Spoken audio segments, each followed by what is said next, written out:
آج ہم نے اپنی حق دو کراچی کو تحریک جو الحمدللہ پورے پاکستان میں گونج رہی ہے، یہ تحریک حق دو پاکستان کو تحریک بن گئی ہے الحمدللہ،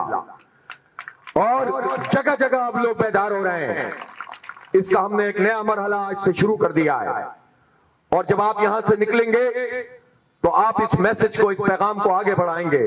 اب گھر نہیں بیٹھنا ہے، اب مستقل میدان میں موجود رہنا ہے، دروازوں پہ دستک دینی ہے، لوگوں کے دلوں پہ دستک دینی ہے، سوشل میڈیا کے ذریعے سے اپنا میسج عام کرنا ہے، سڑکوں پہ بیٹھنا ہے، گلیوں میں نکلنا ہے، چوکوں پہ اور چوراہوں پہ دعوت دینی ہے، بازاروں میں جانا ہے، تعلیمی اداروں میں جانا ہے، اور اس نوجوان نسل کو اس تحریک کی پشت پر لا کر کھڑا کرنا ہے۔ اب پہلا کام یہی ہے کہ پرسوں تو ہم عدالت ٹرانزیشن پیریڈ کے لیے جا رہے ہیں کہ الیکٹرک والا مقدمہ پہلے موجود ہے، میئر والا مقدمہ موجود ہے، یو سی والا مقدمہ موجود ہے، قبضہ جو کیا تھا اس کا مقدمہ تیار ہے، تو یہ مقدمہ